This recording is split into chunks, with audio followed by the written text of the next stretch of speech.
saudações megacitianas e tirem as crianças da sala, porque o Juiz Dredd do Garth Ennis chegou.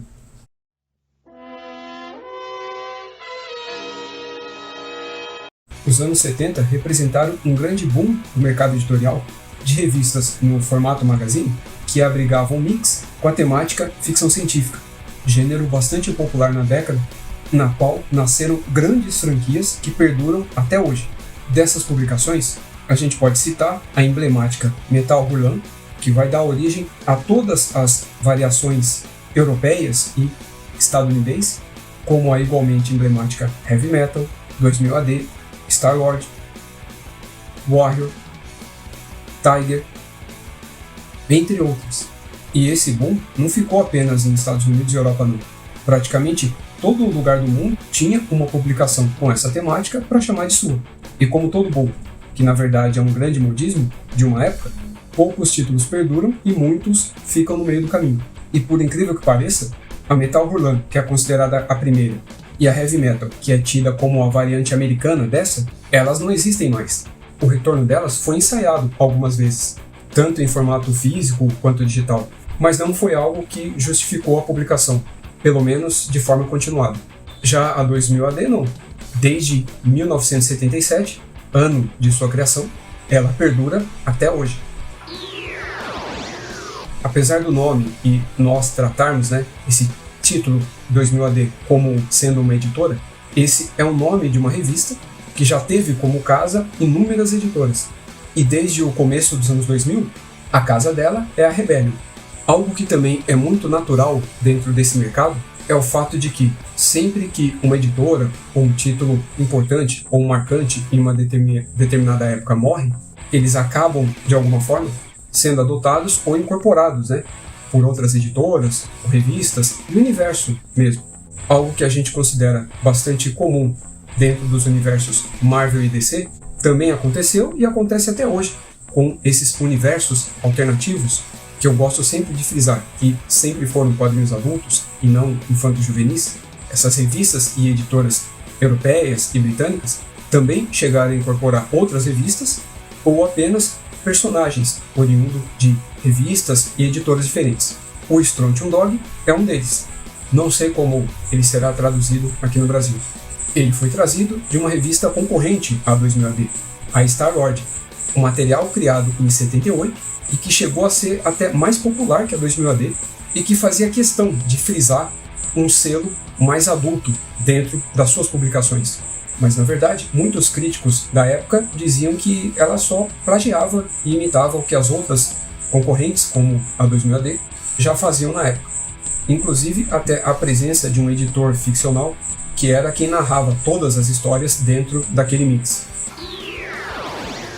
O título, Strontium Dog, faz referência a um acontecimento em uma determinada época que gerou uma espécie de mutação nas pessoas, transformando-as em mutantes. Uma pegada bem semelhante ao que acontece com os X-Men da Marvel. Só que aqui a pegada é um pouco mais bizarra e violenta. O Johnny Alpha, que é o protagonista da série, ele é um desses mutantes. E no início ele vivia ali em um futuro distante, com um título próprio, dentro da revista Star-Lord. Com o final da publicação, ele e muitos outros personagens e séries foram incorporados dentro do universo da 2000 AD, muito semelhante ao que aconteceu com parte da editora Image, que foi incorporada ao universo DC, e alguns personagens ao universo Marvel, como é o caso da Angela. E quando ele então foi trazido para esse universo da 2000 AD, que é o mesmo que dizer que ele foi trazido para o universo do Juiz Dredd. Então, cronologicamente, ele faz parte do futuro do universo do Juiz Dredd, ou melhor, do presente do Juiz Dredd, sendo que é até comum, dentro do enredo do Strontium Dog, a gente ter histórias com viagem no tempo que propicia esse tipo de encontro. E é um desses crossovers que a gente vai ver dentro dessa Juiz Dredd essencial.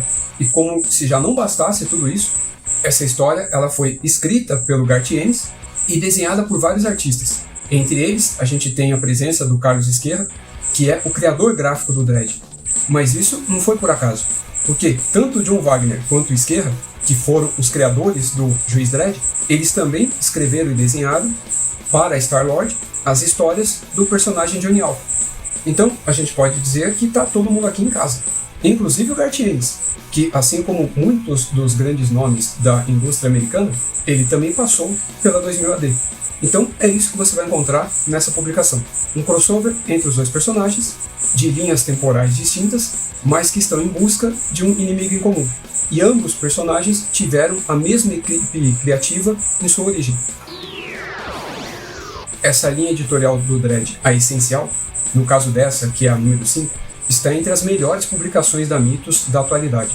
Eu recomendo qualquer uma delas sem medo, mesmo a mais datada, que é a Guerra do Apocalipse, a número 1, que eu acredito que esteja esgotada, mesmo ela é excelente.